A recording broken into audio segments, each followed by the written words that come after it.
decimals is just like dividing whole numbers. But one rule in dividing decimals is that the divisor or yung pang-divide should not be a decimal. So, hindi dapat isang decimal itong pang-divide or itong pangalawang number. So, in this case, hindi naman siya isang decimal, so we can now divide. So, ganito yung pagsulat again when you are dividing values. So, ito yung dividend or yung di-divide, ito naman yung divisor. So, let's do that. 45 and 6/10, ikakahon lamang siya or siya yung i-divide sa ating divisor na 4. When you are dividing numbers or values, titingnan ko ilang digit yung divisor, ganun lamang din kadaming digit ang iyong titingnan sa dividend. Ngayon, kung kulang yung nasa loob, saka mo lamang isasama yung pangalawang digit. But in this case, pwede nang i-divide ang 4 dito sa 4. Now, let's divide. 4 divided by 4 is 1. So, susulat lang natin yung sagot sa division doon sa taas, sa katapat niya. The next thing to do is to multiply. 1 times 4 is 4. So, sulat dito ang sagot sa multiplication. Then, ang kasunod ay subtraction. 4 minus 4 is 0. Pwedeng isulat mo, pwedeng hindi, or pwedeng isulat natin. Then, kapag katapos nating mag-subtraction, ang kasunod ay bring down. I-bring down itong kasunod na number, bring down 5. And then, the next thing to do again is to go back to division. 5 divided by 4 is 1. Then, kasunod ay multiplication. Yung huli mong sinulat, ang ita-times. 1 times 4 is 4. Then, subtraction, 5 minus 4 is 1. Then, ang pagkatapos ng subtraction is bring down 6. Then, divide, 16 divided by 4 is 4. Then, 4 times 4, 16. Then, subtract 0. So, meron ditong decimal point, ilalagay mo na agad yung decimal point doon. Pwede din naman na bago ka mag-divide, isulat mo na agad katapat yung decimal point doon sa sagot and then you proceed in the division process. So, the answer here is 11 and 4/10.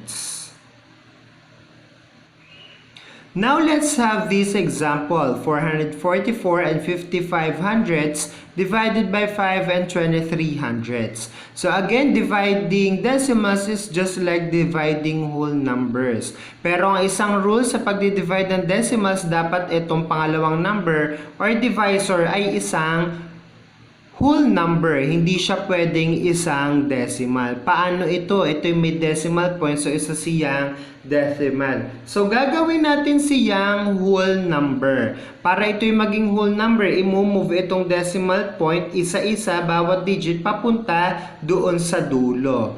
And bibilangin mo kung ilan dahil kapag nag-move ka dito sa divisor, kailangan mag-move ka din ng decimal point doon sa iyong dividend. Now, let's do that. Isa-set up lamang natin yung ating division process. So, sulat natin 444 and 55 hundredths divided by 5 and 23 hundredths. So, again, dapat ang ating divisor or yung pang-divide ay hindi isang decimals. Dapat siya ay whole number. So, para maging whole number, gagawin natin, ililipat natin or i-move natin ang decimal point papunta dito sa pinakakanan. So, bibilangin lamang din natin. 1, 2. So, naandoon na yung decimal point. Siya na ngayon ay 523. Nag-move tayo ng dalawang beses dito sa ating divisor para maging whole number itong decimal na divisor. So, minove natin yung decimal point na dito siya kanina. Tapos, minove natin 1, 2. Naging na siyang 523. Kaya, mag-move din tayo ng dalawa dito sa ating dividend. Na andito ang decimal point. I-move lang natin siya. 1, 2. Na andoon na ngayon ang decimal point. So, siya na ngayon ay 44,455. Now, we will proceed in the division process. Pwedeng ang gawin mo, isulat mo na itong decimal point do sa katapat niya sa taas para hindi mo siya makalimutan sa pagdi-divide or paglalagay mamaya. So, we will divide this number to this number, 523. So, tatlong digit ito. Titingin tayo sa tatlong digit. Pwede ba? Or kaya ba? Or kasya bang makakabilang ba tayo ng 523 sa 444? Hindi. Kaya idadamay pa natin itong isang number. Sa 4,445, ilan kayang 523 ang meron doon? So, merong 8. Susulat natin 8. 8 times 523 is 4,184. So, magma-minus lamang tayo. Next thing is to subtract. 5 minus 4 is 1. 4 minus 8, hindi pwede. So, magigi itong 14. Magigi itong 3. 14 minus 8 is 6.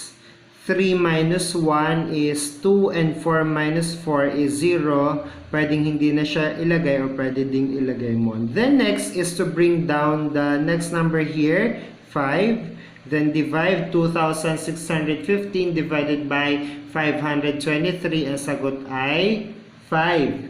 So, sulat lang natin 5. And 5 times 523 is 2,615. Then subtract, ang sagot ay 0. Now, the answer here is 85. So, ang ginawa kapag ang divisor ay isang decimal, i-move mo yung kanyang decimal point hanggang dulo, hanggang sa pinaka-right, hanggang siya ay maging whole number. Kung ilang move ang ginawa mo sa iyong divisor, ganun din kadami ng pag-move ng decimal point ang gagawin mo sa dividend. And then, you will just proceed in dividing.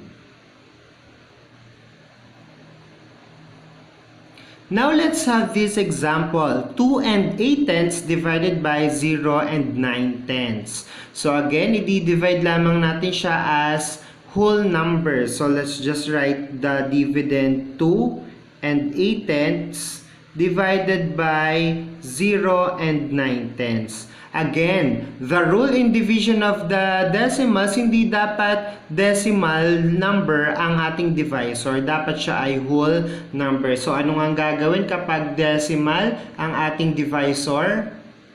Okay, gagawin natin siyang whole number. Paano siya magiging whole number?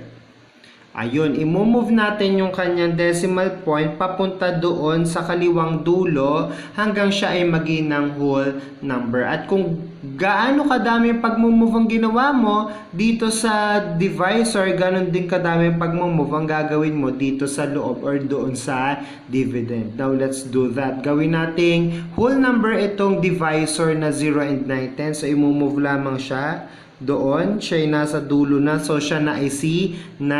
Ito naman, i-move din natin dahil isang beses tayo nag-move dito, isang beses din lamang tayo mag-move dito, i-move natin doon. So siya na ngayon ay 28 at pwede mo nang isulat yung decimal point doon sa taas. So 28 divided by 9 na ito. Now let's divide. Ilang 9 meron sa 28?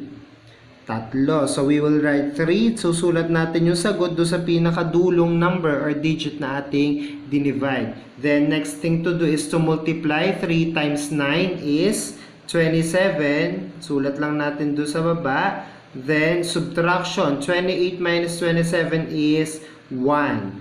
Okay, hindi pa tayo tapos mag-divide dahil hindi pa 0 itong nasa baba. Pero paano yun? Wala na tayong i-bring down. Kapag wala na i-bring down ng mga number dito sa dulo, mag-a-add tayo or maglalagay tayo ng mga 0. So, mag-try muna tayo mag-add ng isang 0. Again, kapag wala ka nang i-bring down, mag-a-add ka ng 0 para ma-bring down ka. So, bring down natin ang 0. Siya na ngayon ay 10. Let's divide 10 by 9. Ilang 9 meron sa 10? 1. Susulat lang doon sa katapat ng i-bring down. 1 times 9 is 9.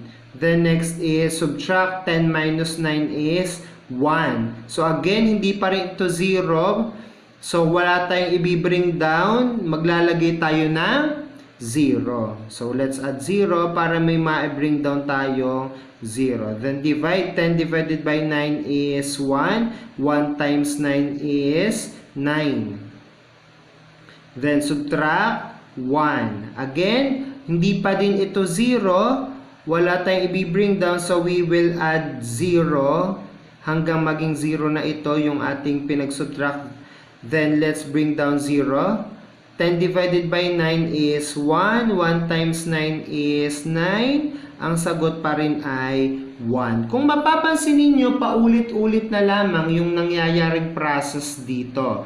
Okay? Ang tawag dito ay repeating non-terminating decimals. Ibig sabihin nun, yung sagot ay repeating non-terminating decimal kasi the division process does not end with the remainder of 0 and the digits in the quotient repeat. Ibig sabihin, hindi nagiging 0 kahit ano yung gawin natin or kahit gaano katagal tayo mag-divide, mag-multiply dito, hindi magiging 0 itong nasa dulo. At paulit-ulit na magiging 1 ang sagot natin doon sa taas. Kaya ang tawag sa kanya ay repeating non-terminating decimal. Paulit-ulit at hindi tumitigil yung ating pag-divide. So kapag gano'n ang ating gagawin, susulat lamang natin yung sagot natin na una, 3 and 1. Dahil 1 lamang yung paulit-ulit, 1 na lamang ang ating ilagay. And para malaman na ito ay repeating non-terminating decimal, lalagyan natin ng bar line dun sa taas. Ibig sabihin yung 1 na yun ay paulit-ulit na lumalabas. So this is called, the answer is called repeating non-terminating decimal. Yung mga sagot natin kanina, yung unang dalawang examples are called terminating decimals because they end with the remainder of 0. Natatapos yung kanilang pagdi-divide sa 0, unlike dito na hindi natatapos ang pagdi-divide. Again, these are called repeating non-terminating decimals. So that is how you divide decimal numbers.